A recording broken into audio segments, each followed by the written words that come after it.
Vous écoutez Radio Dédicace. Actualité, lecture, entrevue, musique. www.dédicace.ca. Chers auditeurs, nous vous souhaitons la bienvenue en ce dimanche 22 septembre 2013. Aujourd'hui, Thierry Rollet nous parle de sa chronique littéraire, tandis que nous recevons Guy Bouliane, qui nous parle de son métier d'éditeur, au sein des éditions Dédicace. Mais tout d'abord, débutons par une pièce musicale.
chronique littéraire avec Thierry Rollet. Ici Thierry Rollet qui vous parle de Clamecy dans la Nièvre en France. Tout d'abord, je vais vous parler d'un recueil de contes fantastiques intitulé Les Victimes de l'ombre de Laurent Noërel, paru aux éditions Mille Poètes. Un recueil de contes fantastiques que, pour ma part, j'ai fortement apprécié, notamment lorsque je l'ai lu, des vers d'Émile Verhaeren flottaient dans ma mémoire. Elle est venue la nuit, de plus loin de la nuit, à pas de vent, de feu, de loup, de piège. Et ces vers, je les retrouve dans le recueil des Victimes de l'ombre de Laurent Noërel, précisément. Je ne puis m'empêcher d'être hanté par eux, tandis que je poursuis la lecture de ces contes où l'angoisse le dispute à la terreur. Ce qui crée le fantastique, selon Roland Barthes, c'est l'hésitation entre une explication rationnelle et une explication surnaturelle d'un fait à l'intérieur d'un récit. Mais Laurent Noërel redéfinit cette notion en nous présentant sa conception du fantastique dans ce recueil. Il s'agit pour lui de maintenir du début jusqu'à la fin de chaque récit un climat d'angoisse qui sert pour ainsi dire de vêtement à la narration. Elle s'en recouvre pour mieux amener le lecteur d'épisode en épisode jusqu'au terme d'une poursuite ou d'une exploration dans les domaines occultes de la terreur ou d'une anxiété latente.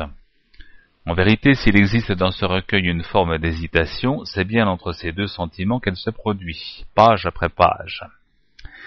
En fait, dès qu'il se plonge dans ses aventures où dominent les ténèbres, le lecteur sent s'abattre sur lui une chape d'épouvante secrète, comme une menace qui lui impose sa compagnie. Il s'enfonce alors presque malgré lui dans un cheminement bordé d'épisodes parfois violents, et qui plonge dans un inconnu terrifiant, tandis que le chemin devient toujours plus noir, toujours plus angoissant, et sans lui permettre de s'échapper. Et c'est ça le plaisir de la lecture des Victimes de l'ombre. C'est ce que nous réserve l'auteur de ces contes, qui doivent prendre une place bien méritée parmi les œuvres marquantes de la littérature des ténèbres. Les Victimes de l'ombre de Laurent Noërel, paru chez Mille Poètes. Maintenant, je vais vous parler d'un ouvrage paru aux éditions du Masque d'Or dans la collection Paroles d'Homme, parce qu'il s'agit d'un ouvrage de philosophie, mais écrit pourtant selon la mode romanesque, puisqu'il s'agit d'un recueil de nouvelles intitulé La Trilogie du pouvoir de Gilbert Marquès. D'abord quelques mots sur l'auteur. Gilbert Marquès est né à Toulouse et il a exercé les talents d'homme de théâtre, de musicien et d'auteur. Il a déjà édité près de 400 textes en revue ou sur site internet, partagés entre prose et poésie, et plus de 200 distinctions littéraires lui ont été décernées. Il nous propose ici son 12e ouvrage, le 3e paru aux éditions du Masque d'Or, dans un genre un peu différent puisqu'il délaisse poésie et roman au profit d'essais et de nouvelles. Maintenant, que dire du livre ? Qui sont ces foules d'êtres humains qui marchent à travers des paysages désolés ? Et où les mènera cette longue marche jalonnée de souffrance et de mort ? Est-ce le désespoir qui les pousse ? Est-ce l'espoir ? Et qui est cet énigmatique petit homme rondouillard qui semble tirer les ficelles ? Quelle est cette planète éclairée par un soleil bas et rouge, où vivent des habitants dans des conditions inhumaines ? Le mystérieux étranger qui atterrit un jour au milieu d'eux va-t-il les délivrer ? Ou bien a-t-il d'autres raisons d'avoir accepté cette périlleuse mission ? Dans la trilogie du pouvoir, Gilbert Marquès alterne réflexion personnelle et nouvelles d'anticipation, mais toujours dans un but philosophique. Et se situant à la fois dans la tradition des auteurs des contes philosophiques et de récits utopiques, il dresse un tableau de notre époque transfiguré par le prisme de l'anticipation. Il nous livre dans la trilogie du pouvoir une vision des possibles selon lui. Donc la trilogie du pouvoir de Gilbert Marquès, parue aux éditions du Masque d'Or dans la collection Paroles d'Homme, réservée aux essais et aussi aux essais littéraires. Avec une préface de Laurent Sauzet, www.scribomasquedor.com en cliquant sur Livres disponibles. La dernière fois, je vous avais parlé de la profession d'écrivain en tant que métier taxé. Mais cette fois-ci, je vais vous parler également de la profession d'écrivain, mais en tant que métier menacé. La profession d'écrivain est menacée, c'est indéniable. Certes, pas par le défaut de lecteurs, car les gens lisent malgré la télévision et les jeux vidéo. Bien qu'il soit difficile, voire impossible, de dire pourquoi tel ouvrage, même lorsqu'il répond aux modes du moment, ne se vend pas, et elle n'est pas non plus menacée par la censure. L'ensemble du monde développé, du moins en Occident, est un ensemble démocratique. On peut tout écrire, sauf diffamation, incitation à la haine raciale ou apologie de crimes de guerre, bien entendu. Les seuls livres récemment interdits l'ont été pour ces diverses causes et leurs dérivés. Alors qu'est-ce qui nous menace ? Eh bien, certaines catégories d'éditeurs, tout simplement. Je me devais de faire l'écho dans cette revue Le Scribe Masqué, revue de l'entreprise Scribo, qui patronne les éditions du Masque d'Or. Je me devais de faire l'écho de divers témoignages qui m'arrivent de la part de plusieurs d'entre vous, et d'autres auteurs aussi, selon lesquels se développe en France et dans toute l'Europe un réseau malveillant d'éditeurs, entre guillemets, qui croient tromper leur monde par un hameçonnage pas même ciblé, puisque tous les auteurs peuvent en être les destinataires ou les victimes. J'ai reçu moi-même une assez belle collection de ce genre de propositions, selon laquelle je n'avais qu'à investir dans un contrat dit participatif, visant à mettre seulement la maquette de l'ouvrage à mes frais, le reste étant subventionné par l'éditeur pour un tirage variant entre 200 et 500 exemplaires. Or, je devine la réaction de certains d'entre vous qui ont eux-mêmes reçu ce genre de publicité. Cette arnaque-là, on la connaît. Eh bien, tant mieux. Car elle est malheureusement ignorée, ou plutôt ses tenants et aboutissants sont ignorés, de nombreux auteurs qu'il m'a été donné de rencontrer dans les salons du livre, par exemple, ou chez les libraires. L'auteur paye la maquette, soit facture présentée entre 1500 et 3000 euros, payable en plusieurs mensualités de manière à atténuer le premier choc. Selon la loi française, il y a escroquerie lorsque la somme exigée est manifestement surévaluée par rapport au service rendu. Et c'est bien le cas ici. Il suffit de savoir qu'une maquette, c'est-à-dire un exemplaire zéro, selon les imprimeurs, ne coûte qu'entre 20 et 100 euros, selon les procédés de fabrication employés. Je tiens ces chiffres des imprimeurs avec lesquels j'ai eu des contacts ou conclu des affaires, tels Dicolore à A8 dans la Côte d'Or en France, et l'imprimerie Corlet à Condé-sur-Noireau, département 14, toujours en France. Et si les éditeurs indélicats répondent que leur maquette n'est pas un exemplaire zéro, mais un ensemble regroupant le façonnage et la publicité à la fois, alors renseignez-vous comme si vous vouliez vous auto-éditer. Demandez un devis pour le nombre d'exemplaires promis à un imprimeur travaillant en numérique, impression assistée par ordinateur, ainsi qu'une liste des services de presse de l'éditeur, et ensuite additionnez frais postaux des services de presse et devis d'impression. Vous obtiendrez une somme notablement inférieure à la maquette de cet éditeur maquettiste, c'est-à-dire en dessous de 1000 euros. Alors de quoi s'agit-il ? Eh bien tout simplement d'une édition à compte d'auteur déguisée. Lorsqu'on vous demande de payer la maquette, il s'agit d'une édition à compte d'auteur déguisée, d'une édition abusive, jusqu'au point de mélanger allègrement les conditions du compte d'auteur et du compte d'éditeur, en profitant de l'ignorance de certains auteurs occasionnels en matière d'édition. En effet, qu'est-ce qu'on promet ? On promet jusqu'à 40% de droits d'auteur, ce qui revient, après avoir fait largement payer le tirage entier à l'auteur, à lui voler ensuite 60% d'un stock de livres qui lui appartient légalement, puisqu'il en a réglé tous les frais et bien au-delà. Certes, beaucoup d'auteurs se méfient désormais de ce genre de propositions, c'est pourquoi certains de ces éditeurs, entre guillemets, sans doute brûlés sur les marchés, se subdivisent en ouvrant des succursales, de manière à créer une sorte de nébuleuse, propre à noyer le pigeon égaré dans son brouillard empoisonné. Par ailleurs, de nombreux hebdomadaires, notamment destinés aux personnes du troisième âge, se font l'écho de ce genre d'arnaque en publiant sans vergogne les annonces de ces éditeurs, entre guillemets.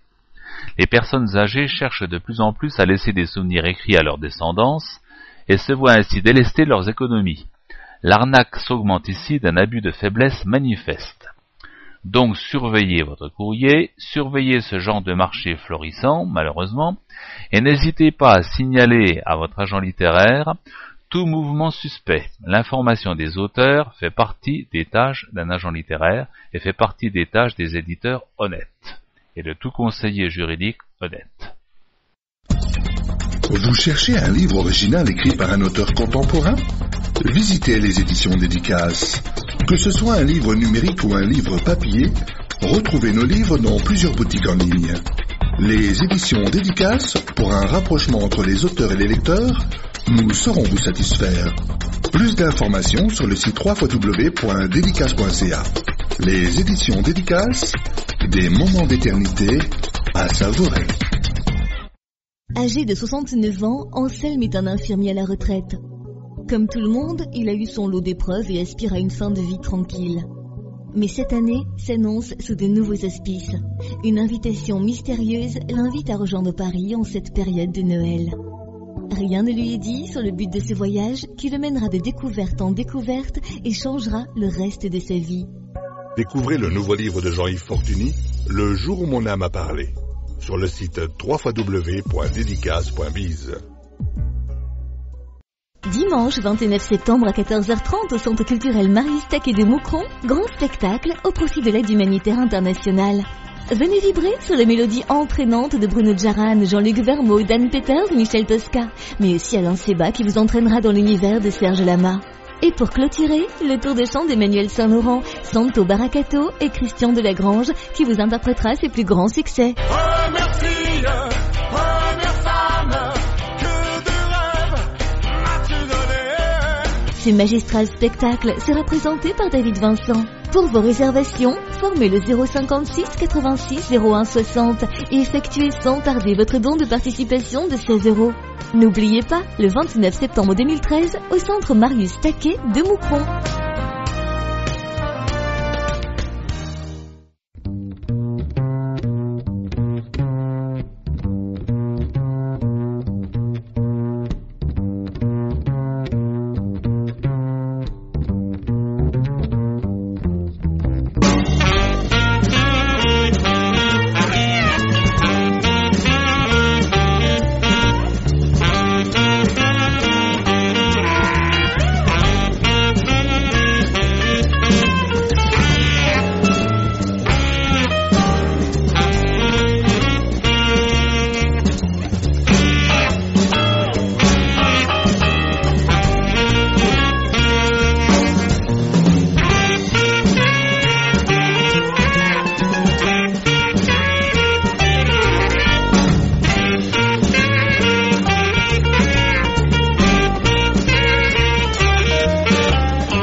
Chers auditeurs, chères auditrices, bonjour, vous êtes sur Arrêt sur Média, un média qui parle des médias, une émission d'information sur les professionnels et les industries de la communication et de l'information. Vous pouvez nous joindre sur Radio Shalom au 1650 AM ou sur internet au www.radio-shalom.ca lors de la diffusion de l'émission ou grâce aux archives de l'émission.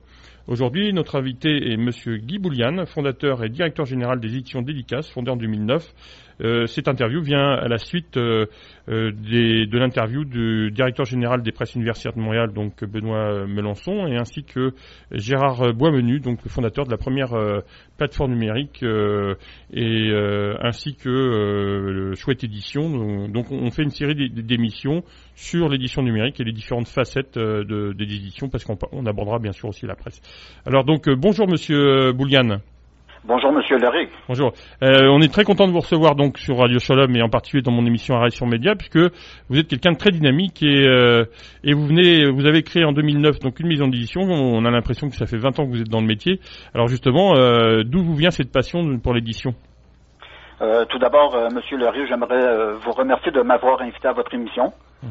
Les éditions Dédicaces, comment m'est venue l'idée, c'est que je dois dire tout d'abord que j'ai une très longue expérience dans le domaine de la littérature et aussi des arts en général.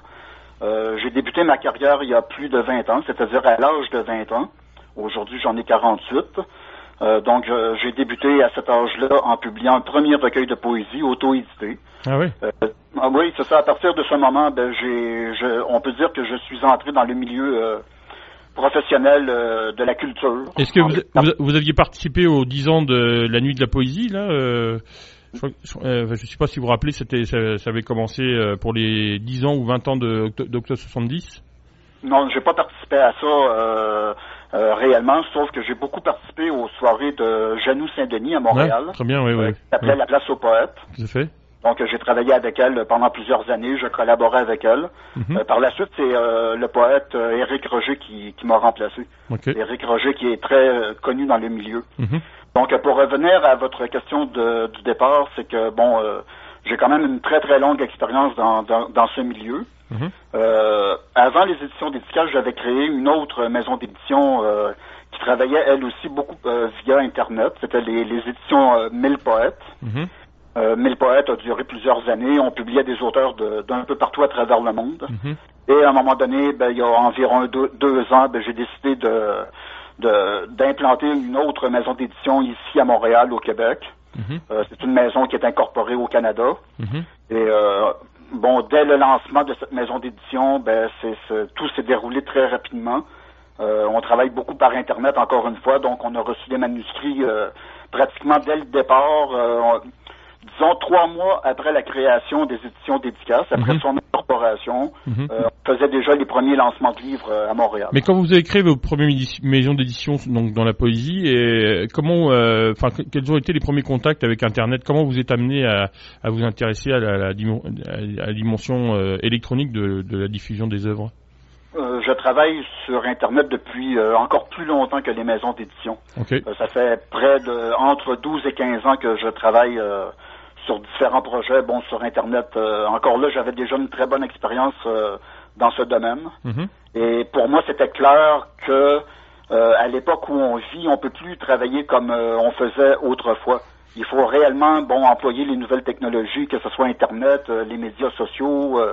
On peut plus se permettre de travailler localement. On est dans un monde, on est dans une époque de mondialisation, pas seulement au niveau économique, mais au niveau aussi relationnel. Donc, on peut pas se limiter. Il faut vraiment essayer de s'étendre un peu partout. Est-ce que pour vous, l'utilisation d'Internet dans le marché de la poésie vous a beaucoup aidé? Est-ce que ça a été un plus?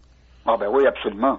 Internet, vous savez, il y a une chose de base, là, surtout quand on fait des affaires. Autrefois, pour faire du marketing, vous le savez comme moi, là, ça prenait des dizaines de milliers de dollars, pour pas dire des centaines de milliers de dollars. Internet, ce que ça a fait, là, vraiment, là, c'est de nous donner la possibilité de promouvoir notre travail ou de promouvoir notre art, mais vraiment des coûts complètement réduits, comparativement à ce qu'il fallait faire autrefois en marketing ou en publicité. C'est incomparable. Oui. Donc, Internet, c'est vraiment un outil très, très, très important pour nous. De contact, de diffusion, enfin, ça a baissé les coûts. Et ça a baissé les coûts. Mais est-ce que vous avez senti que déjà à l'époque, on parle dans les années, j'imagine, puis ça fait 20 ans que vous êtes dans le métier, dans les années 90 ou 2000, est-ce que vous avez senti... À partir de 83. À partir de 83, oui, donc ça fait vraiment une trotte. Bon, oui, c'est ça. Mais les premiers ordinateurs individuels sont arrivés en 87, 88, enfin, Apple, etc. Donc, sinon, vous avez participé des... C'est certain qu'au début de ma carrière, je travaillais à la mitaine, comme on dit là au Québec. C'est ça, donc vous avez connu l'arrivée de la PAO, c'est-à-dire de la publication assistée par ordinateur.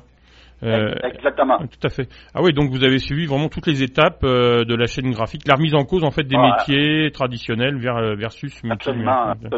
J'ai même pris des cours. Bon, quand j'étais plus jeune, moi à l'école, j'étais en imprimerie. J'ai pris mes cours de graphisme et mes cours d'imprimerie, puis alors, tout un cheminement de vie là.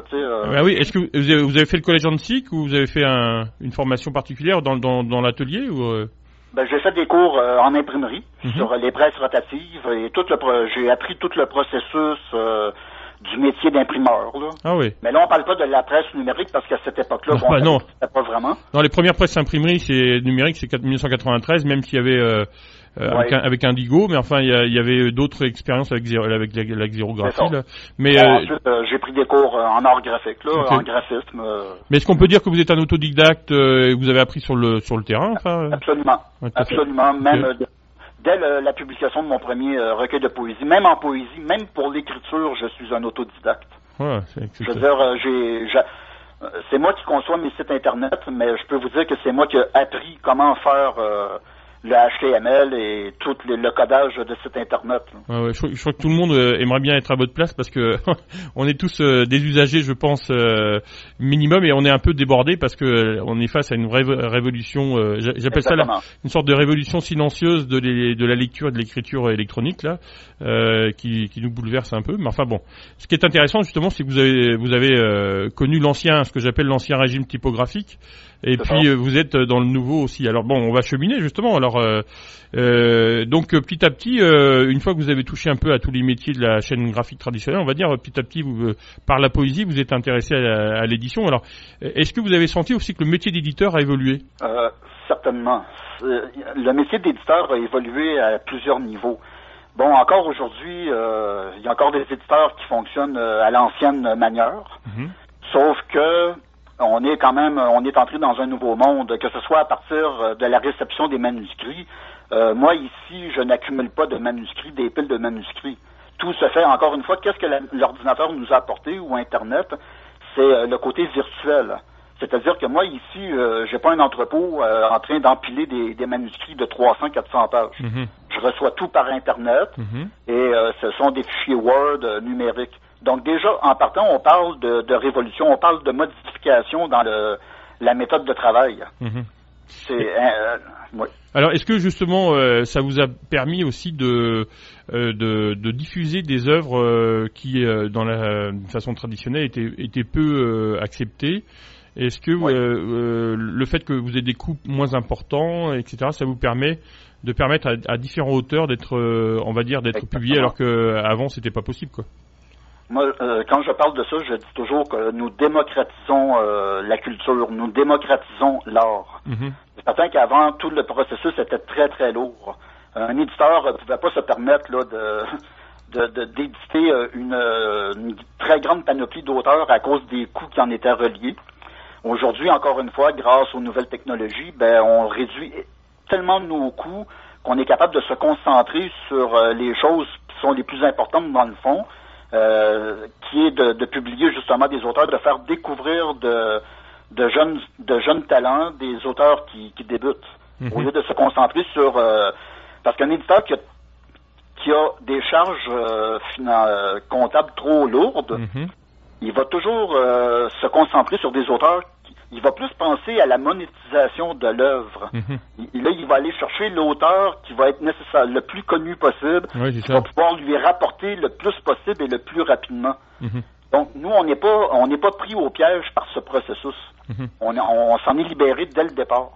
Oui, c'est intéressant, mais ça prouve aussi que le fait d'être sur papier, on met de l'avant plus, comme vous le dites justement, la dimension économique, alors que vous pouvez vous permettre plus de risques, on va dire entre guillemets, sous forme numérique, quoi. Oui, exactement. Okay. Alors, et qu'est-ce que vous pensez aussi, on va arriver petit à petit à parler de dédicace et son fonctionnement depuis quelques années là, mais qu'est-ce que vous pensez de l'arrivée justement de cette chaîne numérique avec les nouveaux lecteurs sous forme de papier électronique, qui est plutôt une révolution avec une sorte de rupture par rapport au papier traditionnel, mais aussi avec les tablettes comme l'iPad qui sont plus une évolution de la télévision ou de l'ordinateur portable là. Qu'est-ce que vous pensez, vous, en tant qu'éditeur? Est-ce que ça vous permet aussi d'avoir disons, de multiplier les offres et d'avoir une clientèle différente ou de rajouter des lecteurs à des gens qui étaient habitués à lire sur papier? Moi, je peux vous dire une chose, c'est que depuis qu'on travaille, depuis qu'on publie nos œuvres au format numérique pour les différentes lectrices, les e-readers, comme on dit en anglais, les lectrices numériques ou encore des téléchargements sur Internet dans différentes boutiques, on n'a jamais vendu autant de livres. Bon, quand on parle de vente, c'est certain qu'on parle pas de millions. Là, on serait très vanteur d'affirmer cela. Sauf qu'on vend quand même à tous les jours, on vend des livres par Internet au format numérique, ce qui est déjà très, très, très bien pour nous et pour nos auteurs. Vous savez, on peut... moi, j'aimerais ne pas seulement parler des e-readers, des tablettes, comme on dit, mais aussi... il faut pas oublier le fait qu'aux éditions dédicaces, on n'a pas mis de côté le papier. Nous autres, on publie, tous nos livres sont diffusés au format papier. Sauf qu'encore là, on parle d'une nouvelle révolution parce qu'on utilise l'impression à la demande. L'impression. Vous faites coexister plusieurs modèles, en fait. Le modèle papier, c'est-à-dire que quand vous recevez le manuscrit avec le PDF ou Word, vous pouvez le sortir sur l'imprimerie. Alors l'imprimerie traditionnelle, vous avez le deuxième modèle, c'est plutôt l'impression à la demande, et le troisième qui est donc tout électronique. Est-ce que vous pouvez nous décliner, nous expliquer un peu comment vous fonctionnez sur ces trois modèles? Pour ce qui est des livres au format papier, on a plusieurs imprimeurs. On a des imprimeurs, un imprimeur en Angleterre, un autre en France, on en a un à Vancouver au Canada. Donc on a plusieurs imprimeurs partenaires. Tous ces imprimeurs travaillent dans le numérique, c'est-à-dire avec l'impression à la demande. Donc nous, quand on reçoit un manuscrit, bon, après tout le processus de lecture, correction, on fait la mise en page du document et on met le fichier disponible à nos imprimeurs. Donc, dès qu'il y a une vente dans une ou l'autre des boutiques en ligne, on passe commande à notre imprimeur qui, lui, va imprimer le livre à l'unité. Donc, vous faites plus de stock, quoi? On n'a aucun stock chez nous. Aucun. Tout est virtuel. Donc, dès qu'il y a une commande sur Internet, que ce soit un exemplaire ou plusieurs exemplaires, c'est l'imprimeur qui va prendre en charge la commande. Le livre va être imprimé, que ce soit à l'unité ou en plusieurs copies, et le livre va être expédié au client. Et donc la deuxième option, donc c'est plutôt sur des plateformes numériques. Et comment vous avez évolué dans ce sens-là depuis 2009? Dès la création des éditions dédicaces, on a toujours publié la version numérique de chacun de nos livres. Et pour la diffusion, on fait affaire encore une fois avec plusieurs boutiques en ligne, tant aux États-Unis qu'en Europe. Puis récemment aussi, on travaille depuis environ 2 mois avec une nouvelle boutique en ligne au Québec qui s'appelle l'Intercom. On travaille aux États-Unis avec la boutique qui est très très connue, Smashwords. On travaille avec Payloads, avec e-Kiosque en France. Donc tous nos livres, absolument tout l'ensemble de notre catalogue est diffusé dans ces boutiques au niveau numérique. Donc c'est un peu comme Amazon, c'est-à-dire qu'on peut commander par Internet un livre qui nous arrive sous forme physique ou numérique. Tous nos livres sont disponibles chez Amazon au format tant numérique que papier. D'accord. Alors, est-ce qu'on peut parler un peu chiffres sans trop dans le détail, mais quel est votre modèle économique justement quand vous avez un ouvrage, donc un manuscrit? Est-ce que vous faites des tarifications différentes pour vendre sous forme papier, par exemple? On va commencer par là avant d'aborder les droits d'auteur. Quelle est votre politique là-dessus pour que nos éditeurs auditrices soient un peu au courant? Pour ce qui est des livres au format papier, c'est sûr que nous, on a notre propre échelle de tarification selon le nombre de pages de l'ouvrage. Le prix de nos livres papier est dans la norme de ce qui se fait aujourd'hui dans toutes les maisons d'édition. ou dans toutes les librairies. En ce qui concerne la version numérique de chacun de nos livres, nous vendons ces versions numériques à 50% du prix du livre papier.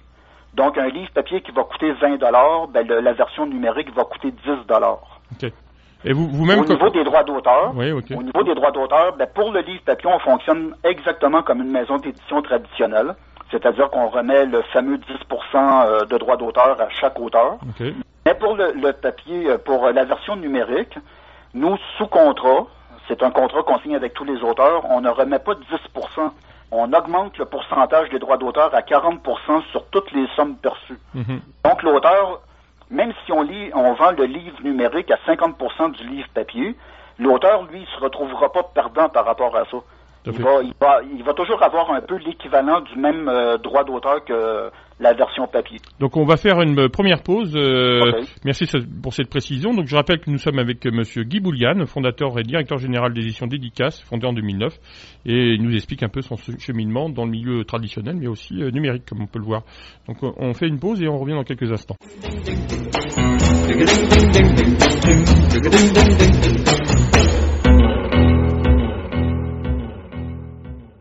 Chers auditeurs, chères auditrices, bonjour, vous êtes sur Arrêt sur Média, un média qui parle des médias, une émission d'information sur les professionnels et les industries de la communication et de l'information. Vous pouvez nous joindre sur Radio Shalom au 1650 AM ou sur internet au www.radio-shalom.ca lors de la diffusion de l'émission ou grâce aux archives de l'émission. Alors nous sommes aujourd'hui avec Monsieur Guy Boulian, fondateur et directeur général des éditions Dédicaces, une maison d'édition donc fondée en 2009. Alors on vient d'aborder justement votre parcours et puis disons le modèle économique que vous avez pu développer entre la version papier et la version numérique. Alors, ce qui est intéressant, c'est que vous avez su justement adapter vos tarifs en fonction des supports. Est-ce que vous avez senti une différence de vente entre justement la version papier et la version numérique une fois que vous avez décidé de proposer ces deux en même temps pour un même livre, par exemple? Ce que je peux dire, c'est que on fait autant de ventes de livres au format papier qu'on en fait au format numérique. Même, je vais vous dire, le format numérique nous étonne vraiment parce qu'on vend des livres numériques à tous les jours. Il n'y a pas une journée qui se passe ici sans qu'on vende minimum une copie numérique. Puis là, ce qui est étonnant encore, c'est qu'on vend des livres numériques francophones en Angleterre. ou encore chez Amazon, mais .com, c'est-à-dire Amazon aux États-Unis. Mm-hmm. Donc ça nous étonne toujours un peu. C'est là que moi, ça confirme chez moi qu'on vit dans un monde où on ne peut pas se permettre de se limiter. Mm-hmm. Un éditeur qui dirait, écoute, moi je publie des livres en français, mm-hmm. pourquoi j'irais les mettre en vente chez Amazon en Angleterre? Mm-hmm. On pourrait réfléchir de cette façon-là. Mm-hmm. Mais moi, j'ai une autre manière de réfléchir qui est d'abattre toutes les frontières qui sont devant nous. Oui, parce qu'avec Internet, effectivement, même si vous vivez au Québec, tout le monde, dans le monde entier, peut se connecter à Internet et vous joindre. Absolument. En fait. Donc, absolument. Ça, vous avez pris conscience en tant qu'éditeur, et vous qui venez de la tradition, de l'imprimerie et de l'autodidacte, vous avez pris petit à petit, par empirisme, vous avez pris conscience de cette possibilité, de cette dimension nouvelle qu'apporte Internet. Exactement. Puis on pourrait aussi parler des fameux réseaux sociaux. Oui, justement. On utilise énormément. Bien sûr. Alors c'est justement la question qui venait presque naturellement derrière, c'est que après Internet, on a vu effectivement arriver les ordinateurs individuels, et puis on a parlé un peu, mais on peut y revenir sur les readers et les tablettes électroniques, qui sont des technologies. Mais il y a un phénomène qui a été abordé par Michel Blanc et avec son livre sur médias sociaux 100 et préfacé par Bruno Guglielminetti, c'est l'utilisation des médias sociaux. Alors, depuis que c'est arrivé, on parle de... Alors, pour les chiffres récemment, on parle de 2 milliards d'internautes, on parle de près de 600 millions de présence sur Facebook. Enfin, il y a des centaines de sites médias sociaux. Qu'est-ce que ça vous a apporté et comment vous l'utilisez dans votre stratégie? Les médias sociaux nous apportent énormément. Encore là, on en revient un peu à l'idée du marketing. Nous, dès le départ, on a utilisé toutes les ressources qui sont mises à notre disposition sur Internet. On peut parler des fameux réseaux sociaux qui sont très connus comme Facebook et Twitter, mais ce ne sont pas les seuls. On utilise énormément d'autres réseaux sociaux, comme Friendfeed, entre autres, qu'on utilise. Friendfeed, ce qui est génial avec ce site, c'est que dans Friendfeed, on peut, comment je pourrais dire, on peut rassembler dans un compte Friendfeed plusieurs autres réseaux sociaux ou des blogs. Puis à partir de là, on automatise toute la diffusion de nos communications. C'est-à-dire qu'à partir, nous aux éditions dédicaces, pour expliquer le plus simple possible, c'est qu'on a relié notre blog à Friendfeed. Et Friendfeed, eux, de leur côté, diffusent nos informations sur Twitter, Facebook et plusieurs autres réseaux sociaux. Donc, on a vraiment simplifié notre processus de diffusion dans les différents médias sociaux.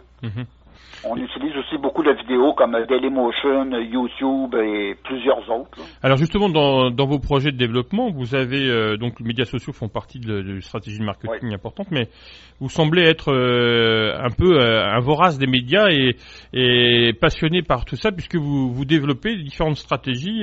Donc vous parlez de visuel, on verra que sur votre site on utilise beaucoup la vidéo, mais aussi vous parlez aussi d'utiliser ou de créer une radio. Enfin, on sent que quand même vous êtes quelqu'un qui essaie de multiplier les sources. Alors, qu'est-ce que ça vous apporte? Est-ce que c'est une façon de toucher plus de gens? Ah ben absolument. Vous savez, ça ne suffit plus de nos jours de se dire simplement éditeur. Je veux dire, moi, je pourrais éditer des livres, puis après ça, me croiser les deux bras, puis laisser tout dormir dans le garde-robe. Je pense qu'on a des outils entre les mains de nos jours qui nous permettent de faire beaucoup plus que cela. Et presque gratuitement. Ça en revient à mon premier propos. Ouais. On en revient au fameux marketing qu'autrefois, pour faire du marketing, ça nous prenait des centaines de milliers de dollars pour utiliser la radio ou la télévision ou encore les journaux. Aujourd'hui, pourquoi on utilise tant Internet et les médias sociaux? C'est une forme de marketing. C'est ça qui nous permet de nous faire connaître extrêmement rapidement. Je veux dire, ça n'a pas pris, comme vous pouvez le constater, ça ne nous a pas pris 10 ans pour se faire connaître. Ça a été presque instantané. D'ailleurs, c'est ce qui fait qu'on a l'impression que vous existez depuis longtemps, parce que vous avez acquis une certaine notoriété grâce à l'utilisation de ces médias. C'est ça. Mais vous savez, Internet accélère les choses. On vit dans un monde accéléré. Quelque chose qui pouvait prendre 10 ans à l'époque, aujourd'hui va en prendre quelques mois. Ça, c'est la magie d'Internet. On vit à la vitesse des mégabits. Oui, mais en même temps, il y a pas que, Internet, on parle de 3G et de 4G maintenant, mais il y a aussi les readers ou les tablettes. Là, on voit qu'on est passé de quelques exemplaires en 2007, on est passé à plusieurs millions d'exemplaires. Enfin, ça progresse et tous les 6 mois, il y a un nouvel acteur, et tous les mois un nouveau reader. Enfin, est-ce que ça vous donne une certaine pression, vous? Ou est-ce qu'au contraire, ça permet de multiplier les possibilités de diffusion? Ça nous permet de multiplier les possibilités de diffusion. Vous voyez, nous, on a signé un contrat avec une entreprise aux États-Unis qui est très peu connue, dont on parle très peu, mais pourtant, on parle ici de l'entreprise qui s'appelle Entourage System aux États-Unis. Eux, ils ont créé une tablette, mais c'est plus précisément ce qu'on appelle un dual book, qui s'appelle le Entourage Edge. Moi, j'en ai un ici en ma possession. C'est très rare. Je suis peut-être un des seuls au Canada à avoir un Entourage Edge en ma possession. Ça, l'avantage de cette machine, c'est que c'est un dual book, c'est-à-dire que d'un côté, c'est une machine qui s'ouvre un peu comme un livre. Et d'un côté, vous avez le fameux écran au format LCD, c'est-à-dire qui ressemble à un ordinateur conventionnel, mais qui fonctionne sous Android, c'est-à-dire qu'on peut télécharger une multitude d'applications, un peu comme le iPhone ou le iPad. Et de l'autre côté de la tablette, vous avez la fameuse lectrice de livres numériques avec la technologie de l'e-ink, l'encre électronique, ce qui nous permet de lire des livres avec une aisance pour les yeux, même au soleil. Donc c'est une sorte de lecteur, mais hybride, en fait, qui associe deux technologies qui se battent en duel entre le e-ink, ou enfin ce qu'on appelle l'encre électronique, et puis le LCD, comme vous dites. Exactement. Et nous, on a signé un contrat avec cette entreprise pour diffuser nos livres, tout notre catalogue dans leur boutique en ligne pour cette machine. Ouais, c'est un peu comme Sony, mais eux, ils offrent non seulement des lecteurs, mais ils offrent au moins un catalogue de 600 000 ouvrages parce qu'ils ont créé un accord avec Barnes & Noble. C'est un peu le même modèle. Exactement. D'accord. On a signé un autre contrat aussi avec Kobo au Canada. Kobo au Québec, oui, c'est Indigo, Kobo. Pardon? C'est Indigo, c'est associé avec Indigo, je crois. Exactement, oui. Exactement. Donc, on a signé un contrat avec eux pour diffuser encore une fois notre catalogue dans leur boutique pour leur fameuse tablette qui s'appelle Kobo. Oui. Alors, effectivement, qu'est-ce que vous pensez justement de la politique de subvention? Est-ce que la presse, enfin, tout ce qui est édition en ligne, enfin, on va dire les pure players, c'est une expression française qui n'est pas forcément adaptée, mais enfin, ceux qui ne font que de l'édition numérique, parce que vous êtes encore un éditeur qui fait du papier et donc du numérique, mais est-ce que vous pouvez bénéficier d'aide? Parce qu'il semble que la loi de 1981 ne permet pas d'aider les éditeurs qui font uniquement en ligne, puisqu'il y a des statuts qu'il faut respecter entre l'éditeur, le distributeur et le libraire, qui figent un peu les rôles. Qu'est-ce que vous pensez de cette situation? Est-ce que vous trouvez ça normal que les éditeurs en ligne n'aient pas accès à des subventions comme les autres? Moi, je vais être bien honnête avec vous, Monsieur Leray, c'est que je ne m'occupe pas du tout des dossiers de subvention. Okay. J'en fais aucune demande. Disons que pour le moment, ça ne m'intéresse pas de prendre sur mon temps pour faire des demandes de subvention. Donc, je ne peux pas vous répondre là-dessus. Je ne connais pas le dossier. Très bien. Donc, vous êtes... Moi, je fonctionne plus comme un entrepreneur que comme... disons que j'essaie de travailler, on travaille avec nos propres ressources. Okay. Oui, parce que c'est quand même le cas en grande majorité. L'édition au Québec est quand même largement subventionnée. Oui, mais bon... Et donc, non, mais est-ce que, justement, et ça crée peut-être une distorsion dans le marché et vous êtes plus en phase avec le marché qu'une personne qui est éditée et qui est subventionnée. Vous savez, j'ai pas je veux pas me permettre ici, de critiquer quoi que ce soit. Disons que moi, personnellement... Bon, je suis comme vous le savez maintenant, je suis dans le milieu des arts depuis plusieurs années, depuis plus de 20 ans, et je n'ai jamais reçu de subvention. Et pourtant, j'ai eu des galeries d'art. J'ai pas seulement fait de l'édition. J'ai eu 3 galeries d'art, une sur le boulevard Saint-Laurent dans le Cooper Building. J'ai jamais été subventionné, puis pourtant, j'ai toujours fonctionné quand même relativement bien. Là, je me débrouille depuis plus de 20 ans, donc mais est-ce qu'on peut... jamais eu de subvention. Mais est-ce qu'on peut avoir peut-être une réflexion un peu plus large sur le sujet? Est-ce qu'une culture subventionnée est une culture qui vit sainement son existence? On parle, je connais plus particulièrement la culture bretonne, avec une langue, une histoire. Est-ce que le fait que toute une partie de l'édition québécoise, une grande partie, soit subventionnée, fait que c'est on va dire une littérature qui est spontanée, est-ce que ça représente vraiment ce que les gens pensent? Est-ce que ça représente vraiment le Québec? Écoutez, moi, disons qu'en vous répondant, je ne me ferai certainement pas d'amis. Moi, je suis contre. Là, je vais vous le dire franchement, je suis contre le principe des subventions. De manière générale. Ça ne veut pas dire de façon exceptionnelle, mais de manière générale. Je veux dire. Quand on tombe dans la subvention, on parle de quelque chose qui est un peu fictif. C'est une création un peu fictive, là. Ça devient trop facile. Parce que justement, le marché n'a aucun impact sur notre société, enfin sur la maison d'édition. Vous n'êtes pas, il n'y a aucune sanction du point de vue des lecteurs. Est-ce que vous êtes lu ou vous n'êtes pas lu? C'est comme si vous étiez un fonctionnaire. Tu sais que tu vas avoir ton chèque. C'est comme si vous étiez fonctionnaire d'un État, quoi. Exactement. Et c'est pas vraiment ça peut créer une distorsion. Il y a des gens qui font bien leur travail, mais bon. Moi, j'aime mieux travailler, en tant qu'entrepreneur, puis ça me permet aussi d'être encore plus dynamique, parce qu'on n'a pas le choix, là. En tant qu'entrepreneur, il faut toujours essayer de trouver des nouvelles solutions, des nouveaux marchés, essayer de développer des partenariats. Quand tu as des subventions, peut-être que tu t'assois un peu plus sur tes lauriers, là. Ouais, mais est-ce que le fait de justifier ces subventions par la sauvegarde de la culture, de la langue française, est-ce que ça suffit à accepter? Ça suffit pas. Ok. Non, ça suffit pas parce que moi, qui est pas subventionné, je peux affirmer haut et fort que je travaille moi-même pour la sauvegarde, en quelque sorte, de la langue française et de la francophonie. Okay, bien sûr. Vous savez, je publie des auteurs jusqu'en République du Congo, des auteurs francophones de la République du Congo, des auteurs en Argentine, d'autres en France, en Belgique, en Suisse. Donc, je crois que je suis quand même assez bien placé pour pour parler à ce niveau. Très bien, on va faire une deuxième pause. Le temps passe vite. En vous écoutant, vous écouterez encore pendant des heures. Et donc, je rappelle aux auditeurs et auditrices que nous sommes Guy Boulian, fondateur et directeur général des éditions Dédicaces, fondé en 2009. Et comme vous avez pu le constater dans ces deux premières parties d'émission, c'est un monsieur qui vient de la poésie, un autodidacte, un homme libre, on va dire, qui justement chemine et qui, grâce aux nouvelles technologies, a pu développer différentes facettes de ses volontés de s'exprimer à travers cette liberté d'expression qu'il utilise d'une façon efficace et dynamique. Donc on fait une deuxième pause et on revient pour poursuivre avec les éditions Dédicaces.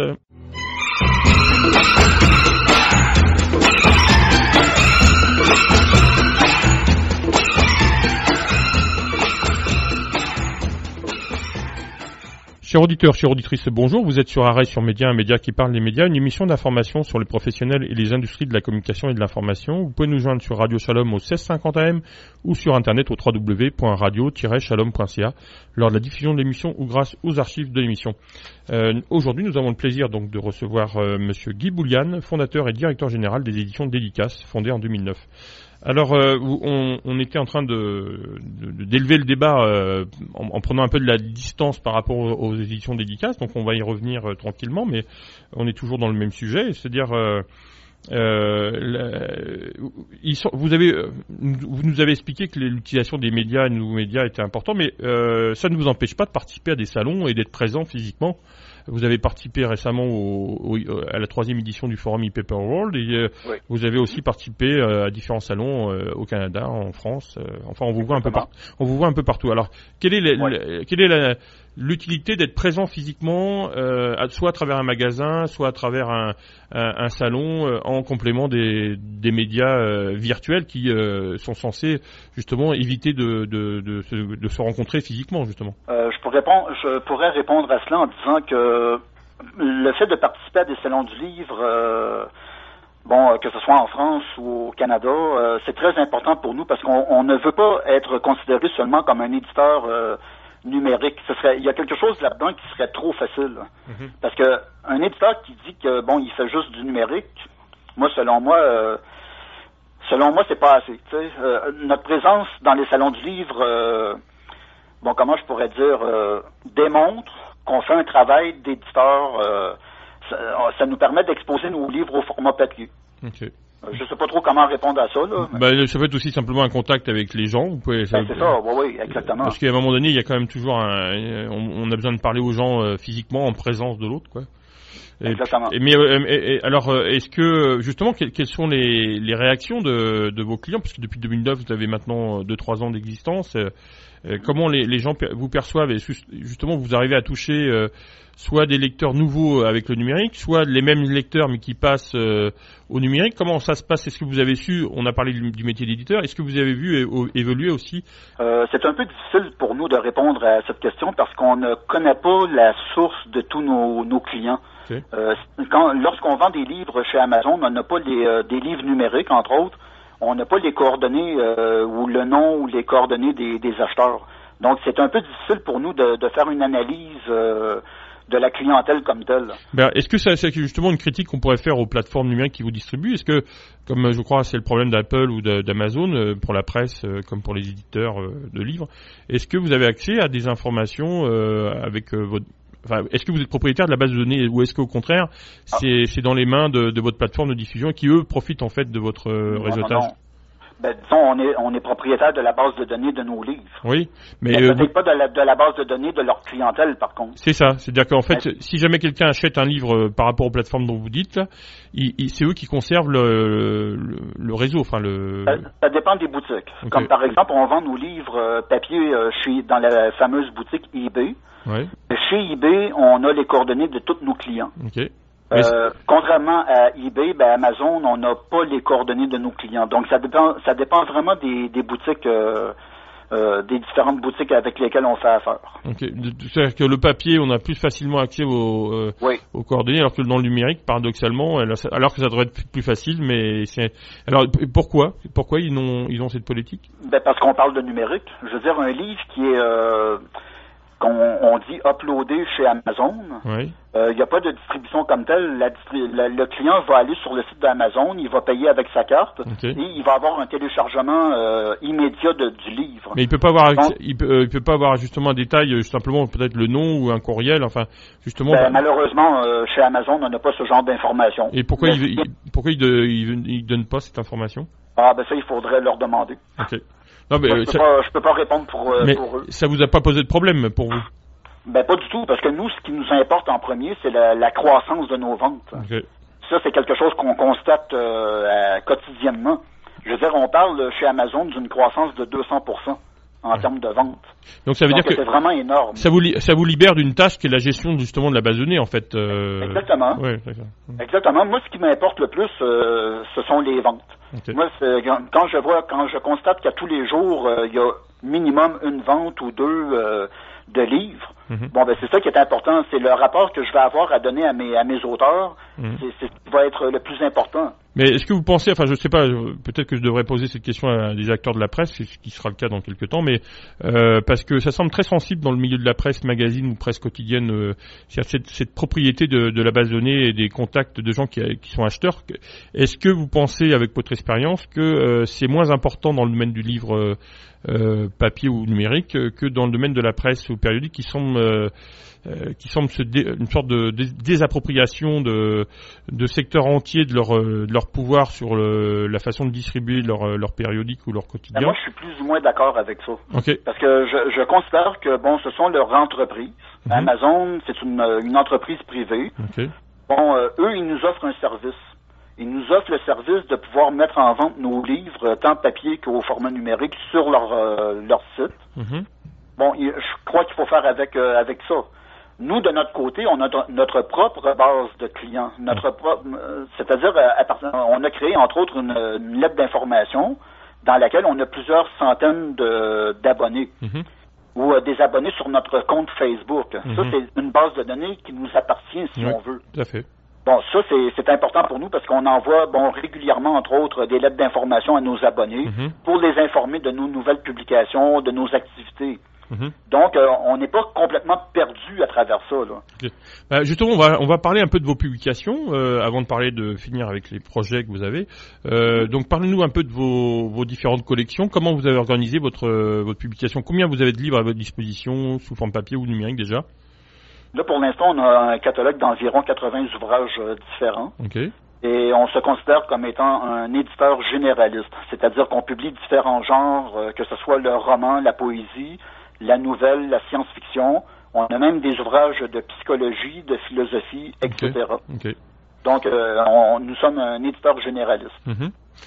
Et donc, comment ça se passe pour est-ce que vous avez organisé votre site par collection? Enfin, vous savez, nous, on a acheté plusieurs noms de domaine sur Internet. On a notre site officiel. On a aussi, dédicace.ca, c'est le site officiel. On a aussi le nom de domaine dédicace.info. Le point info, c'est qu'on a ouvert un blog chez WordPress dans lequel on présente un peu sous forme de boutique l'ensemble de notre catalogue. Je trouve qu'on ne fait pas les transactions nous-mêmes. On renvoie toujours le client ou le client potentiel dans une boutique partenaire. Je trouve qu'on a quand même fait un site comme ça pour montrer l'ensemble de notre catalogue que les gens peuvent visiter très facilement. Donc en fait le catalogue et Internet, c'est un peu avec une logique cross-média. Vous avez, j'imagine, aussi une page Facebook. Exactement. Donc on peut retrouver Dédicace avec toute sa collection sur différents supports. Alors vous fonctionnez comment on paye comment avec PayPal? Vous avez un système de sécurité particulier?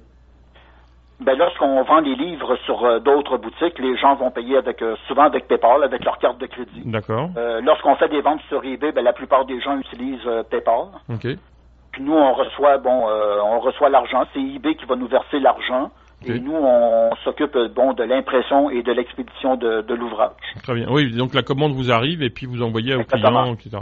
Et puis dans le numérique, c'est un peu pareil. C'est ça. Moins les pourcentages que vous avez signalés plus haut, là, plutôt. Exactement. Est-ce que vous êtes dans la BD aussi, ou est-ce que c'est quelque chose qui Non, on publie pas de bande dessinée pour l'instant. D'accord. Alors, pour éventuellement avoir votre avis sur le marché, qu'est-ce que vous pensez justement de l'évolution du marché numérique au Québec et puis plus généralement donc au Canada et éventuellement dans vos différents séjours au salon ailleurs, quoi? Disons qu'au Québec, tout est un peu plus lent qu'ailleurs. Okay. Moi, c'est certain que on travaille plus à l'international qu'au niveau local. Mm-hmm. Donc, comme je vous disais tout à l'heure, on vend des livres quotidiennement, que ce soit tant au niveau papier qu'au format numérique.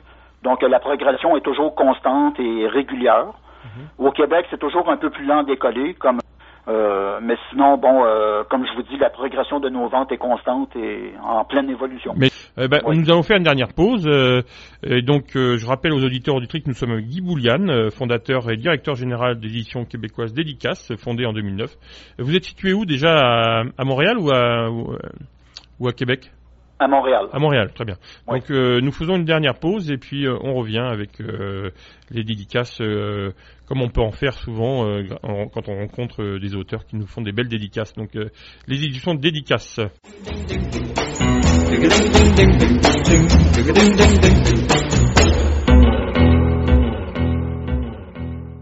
Chers auditeurs, chères auditrices, bonjour. Vous êtes sur Arrêt sur Média, un média qui parle des médias, une émission d'information sur les professionnels et les industries de la communication et de l'information.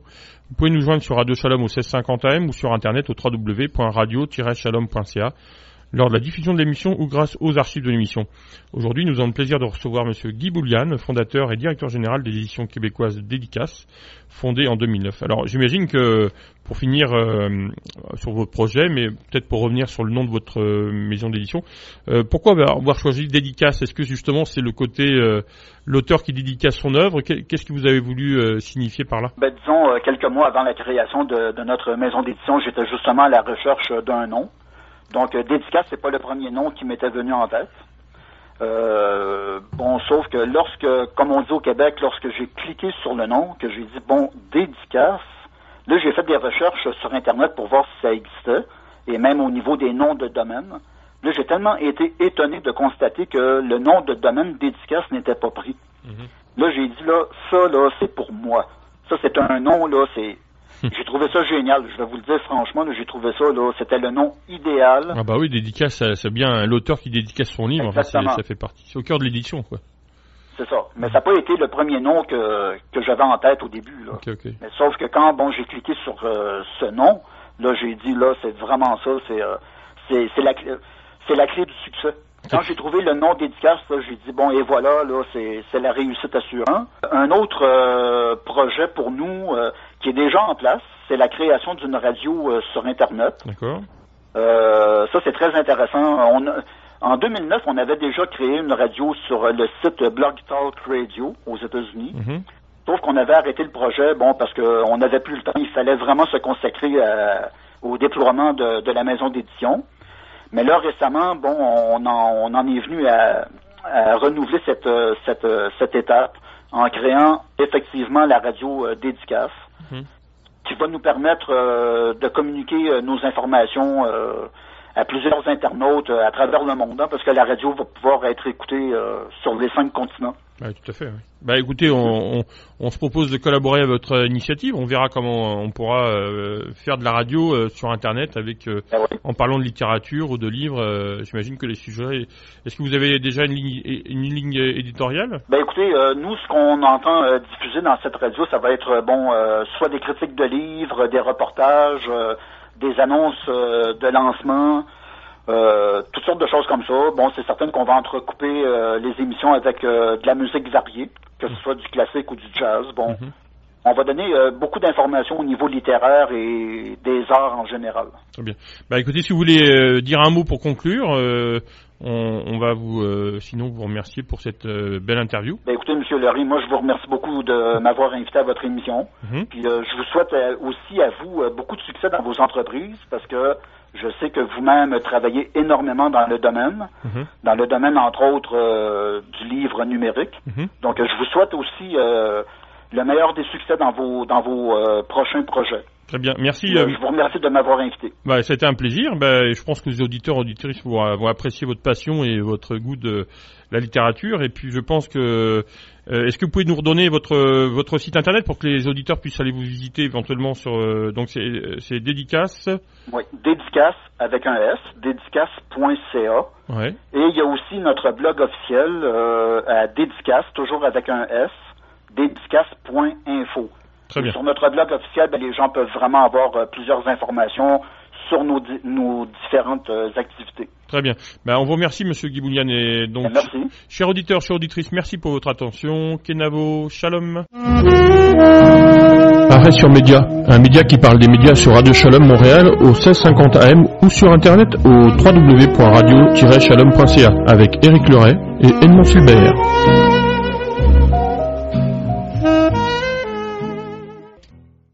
Vous écoutez Radio Dédicace. Actualité, lecture, entrevue, musique. www.dédicace.ca. Voilà Paco, je suis la mère nature, je suis la voix au fond de toi, tout au fond de toi. La légende de Wallapaco. Après la sortie du CD et de la comédie musicale, la légende de Wallapaco est désormais disponible en livre aux éditions Dédicace. Nous sommes au milieu de la forêt, Shogun. Nous devons vivre en harmonie avec les éléments et les animaux. Entrez dans la légende en compagnie de Yamaska la petite indienne et Wallapaco l'écureuil. Vivez une expérience hors du commun. Hey Jack, c'est encore loin ton maudit campement. La légende de Wallapaco. Sur le site www.dédicace.biz. OK, baby.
5,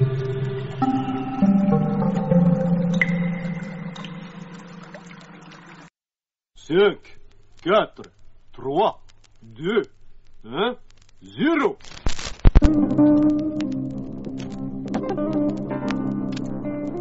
Chacun de nous vit dans un univers rassurant, et chaque jour apporte sa tâche qui suffit amplement à occuper l'esprit. Pourtant, il arrive que le plus doux des moutons attrape la rage et se transforme en monstre. Un monstre hideux. Ce monstre qui est en nous, caché parmi les fantasmes obscurs qui pullulent dans notre esprit. La métamorphose de l'homme en bête.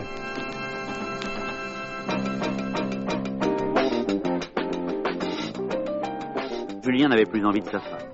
Peut-être allait-il dîner ailleurs, mais il partait de plus en plus souvent, laissant sa femme seule, inoccupée. Mireille retrouva vite les gestes de son adolescence. Au début, c'était seulement avec un doigt.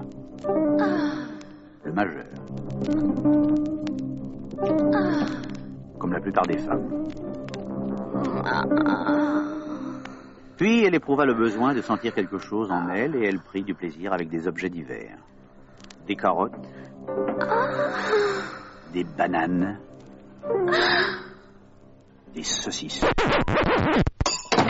Bonjour. Bonjour. Je cherche un porte-jartel. Je vais vous montrer les nouveaux modèles que je viens de recevoir. Oh, ça c'est adorable. Qu'est-ce que c'est? Un cache-sexe de stripteaseuse. Comment ça se porte? La partie recourbée, vous l'enfoncez dans le sexe et ça tient tout seul. Pas besoin de ficelle ni d'attache. Et c'est en plume d'oiseau de paradis.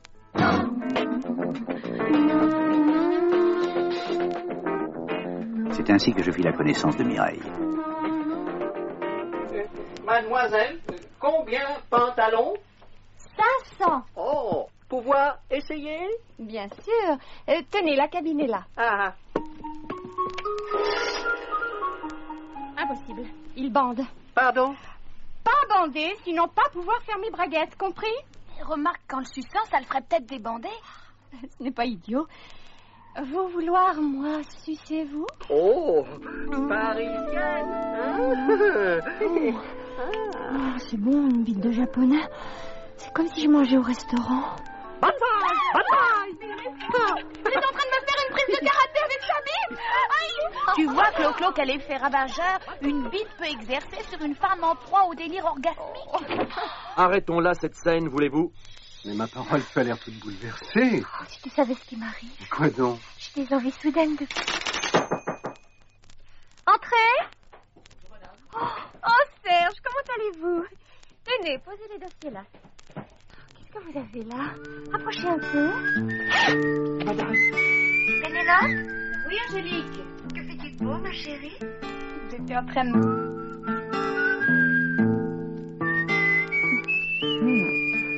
Vous avez une bien jolie... Oh, que tu es belle, Sylvia. Oh, Rinaldo, je t'aime. Je t'aime. Mais qu'est-ce que tu fais? Laisse. Je vais te montrer que je sais aimer un homme. Quoi? Tu veux que je te suce là? Viens, on va faire un tour à pied pour se dégourdir. Respire. C'est bon l'air vivre, hein? Ça donne un coup de fouet. Respire. Et les orties aussi, ça fouette, hein? Elle est vraiment belle, cette... Mais dans un disque, ça t'occupera les mains. Je m'appelle femme. C'est à toi que je m'adresse. Toi qui m'écoutes. Toi l'homme. L'homme. Ma nièce s'occupera de ta femme plus tard. Ma nièce est une petite vicieuse, une petite salope, une gamine à enculer. Ta femme aimera sa voix, sa perversité, son innocence. Mais plus tard, plus tard. Comment vous y allez, Jimmy? Wow, comment je vais, me parle... Ah, Italie, Italie, c'est bien comme ça que je t'aime. Ah, j'adore t'enculer. Oh, pas culé, culé, enculé. Et puis arrête de mâcher du chewing-gum quand tu m'encules. Pas chewing-gum, ma chérie. Chewing-gum. Arrêtons là cette scène, voulez-vous? Mais aussi pénible soit-elle, elle illustre parfaitement le sort qui nous attend si un nouveau conflit venait à se déclarer.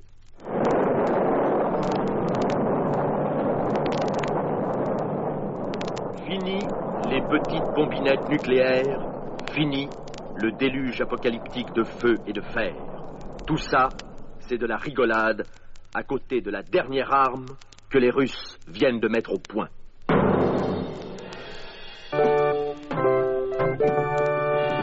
Cette arme nouvelle est un rayonnement, une vibration émise à partir d'un satellite qui déclenche la plus effroyable des folies érotiques. Imaginez un pays entier soumis à un tel trait. Toutes les fillettes devenues soudainement nymphomanes. Oui, dans le cul. Toutes les femmes transformées en tigresses furieuses. Je vais sentir le sperme couler sur mon visage pendant qu'elle me chie sur les seins. Tous les hommes métamorphosés en porcs sadiques et meurtriers. Je vais te faire voir si je suis un sadique. Non, pas ça. Quel carnage de foutre et de sang.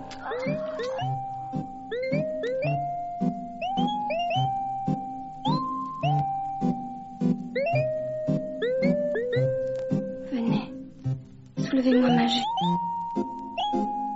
Tirez-moi mon slip. Montrez-moi un doigt dans le... Oh, n'ayez pas peur. Ça ne mord pas.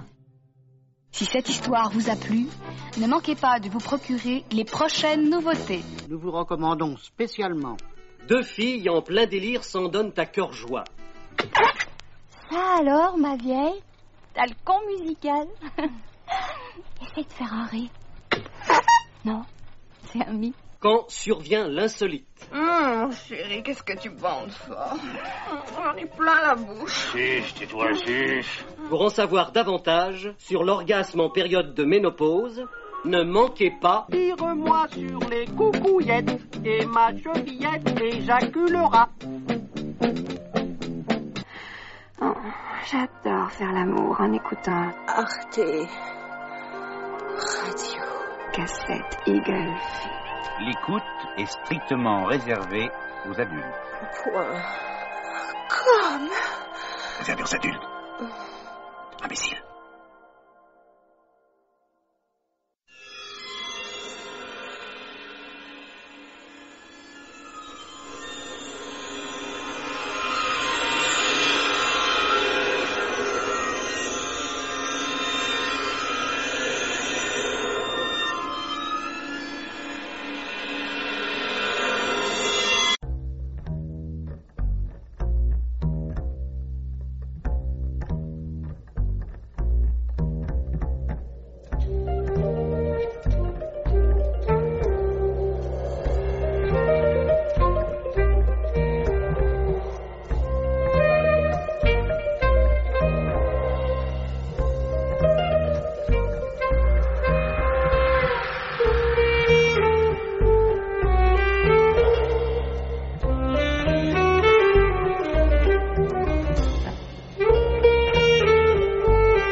Littérature sans frontières.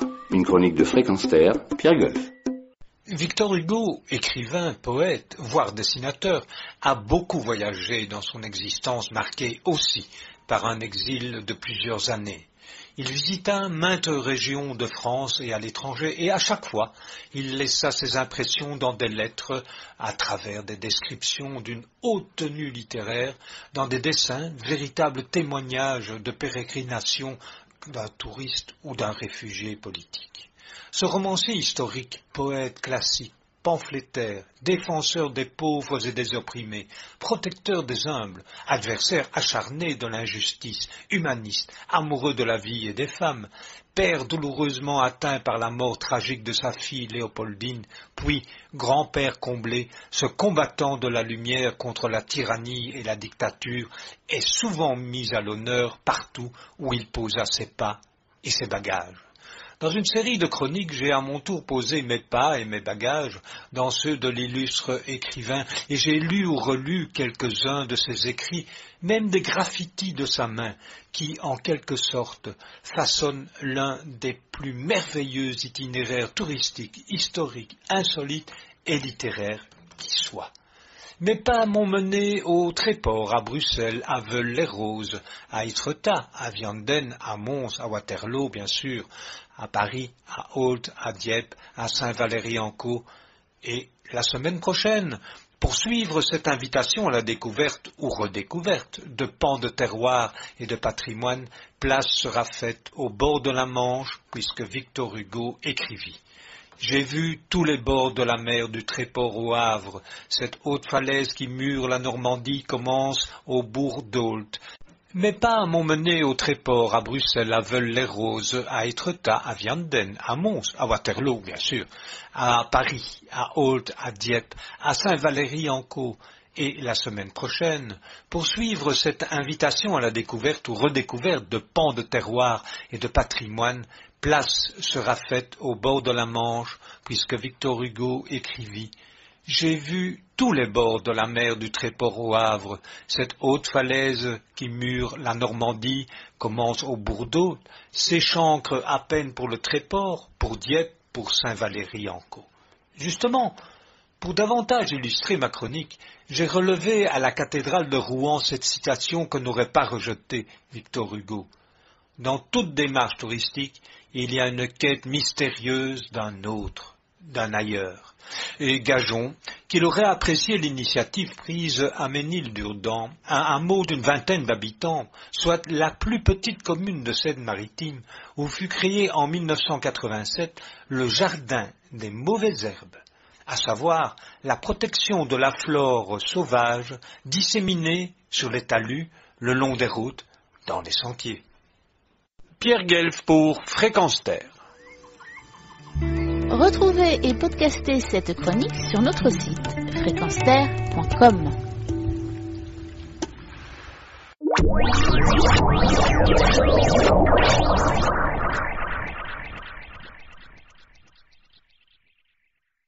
Cécile Oudélier, bonjour. Bonjour.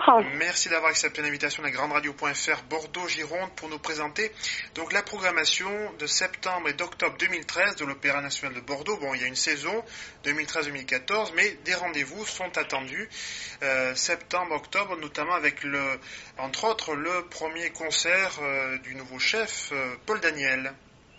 Exactement, on a la chance de pouvoir accueillir à compter donc de la saison prochaine, donc de notre saison 13-14,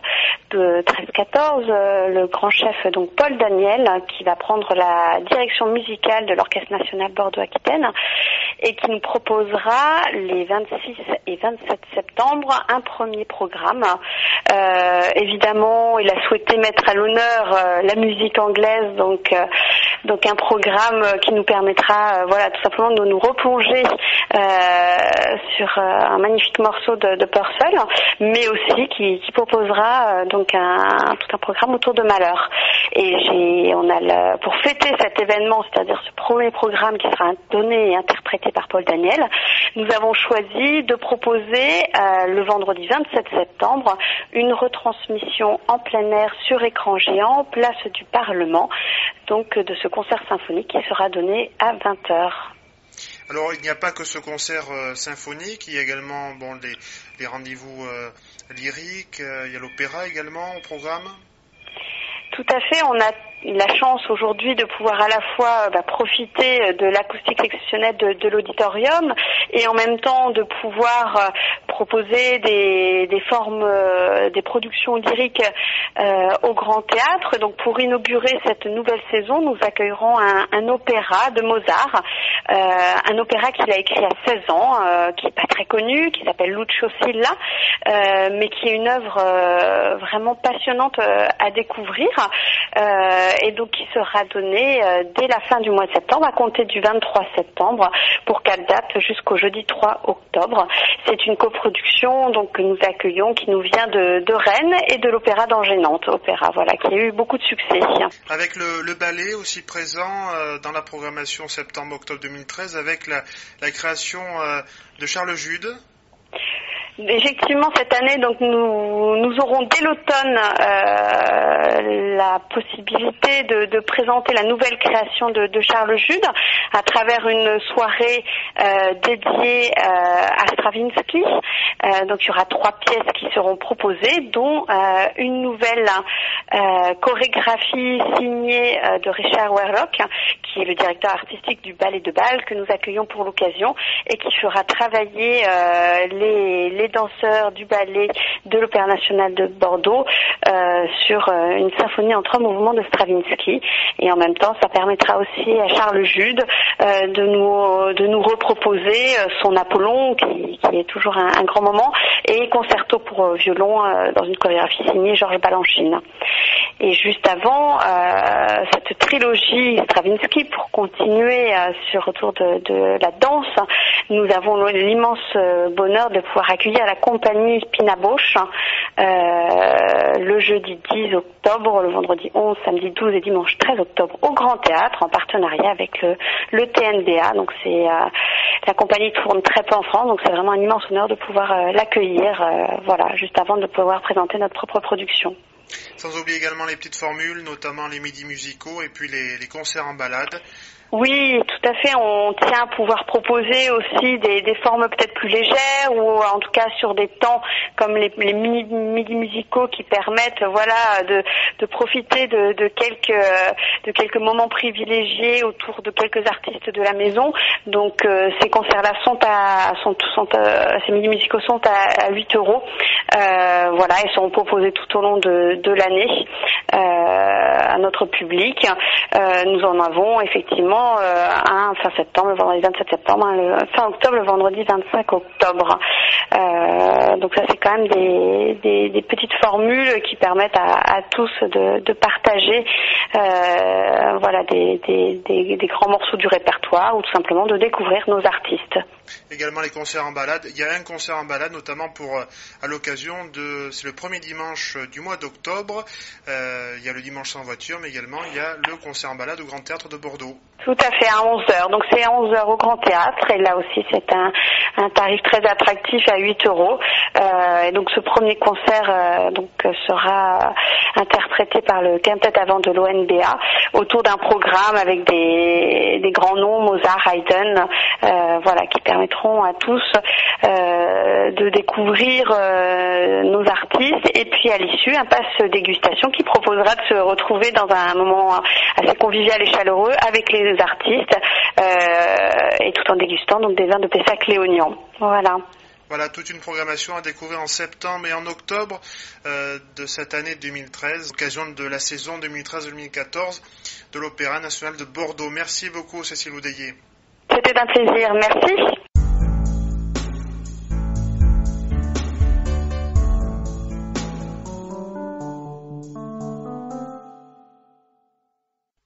Midi, dit par Vincent Planchon pour audiocité.net. Midi, roi des étés, épandu sur la plaine, tombe en nappe d'argent des hauteurs du ciel bleu. Tout se tait, l'air flamboie et brûle sans haleine, la terre est assoupie en sa robe de feu. L'étendue est immense et les champs n'ont point d'ombre, et la source est tarie où buvaient les troupeaux. La lointaine forêt, dont la lisière est sombre, dort là-bas, immobile, en un pesant repos. Seuls les grands blés mûris, tels qu'une mer dorée, se déroulent au loin, dédaigneux du sommeil. Pacifiques enfants de la terre sacrée, ils épuisent sans peur la coupe du soleil. Parfois, comme un soupir de leur âme brûlante, du sein des épis mûrs qui murmurent entre eux, une ondulation majestueuse et lente s'éveille et va mourir à l'horizon poudreux. Non loin, quelques bœufs blancs, couchés parmi les herbes, bavent avec lenteur sur leurs fanons épais, et suivent de leurs yeux languissants et superbes le songe intérieur qu'ils n'achèvent jamais. Homme, si le cœur plein de joie ou d'amertume, tu passais vers midi dans les champs radieux, fuis! La nature est vide et le soleil consume. Rien n'est vivant ici, rien n'est triste ou joyeux. Mais si, désabusé des larmes et du rire, altéré de l'oubli de ce monde agité, tu veux, ne sachant plus pardonner ou maudire, goûter une suprême et morne volupté. Viens, le soleil te parle en paroles sublimes, dans sa flamme implacable absorbe-toi sans fin, et retourne à pas lents vers les cités infimes, le cœur trempé 7 fois dans le néant divin.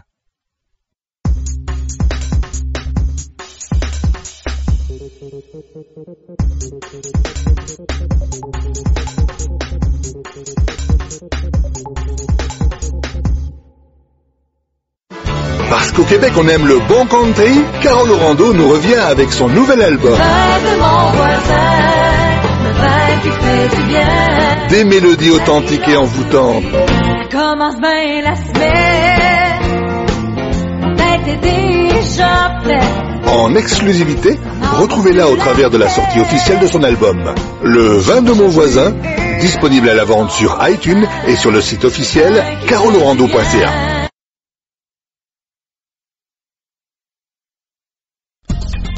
Vous cherchez un livre original écrit par un auteur contemporain?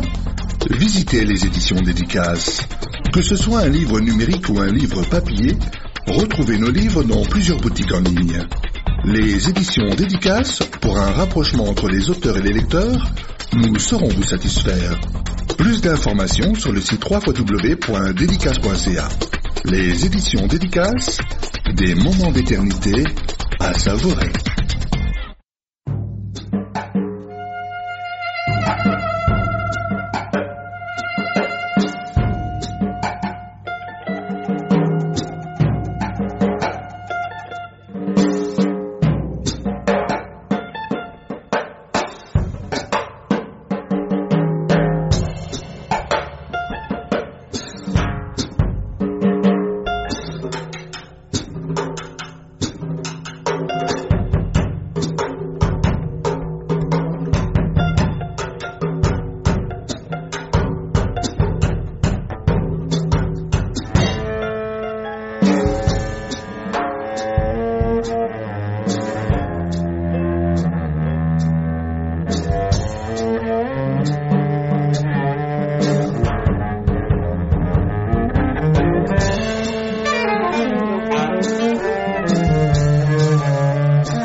Mm-hmm.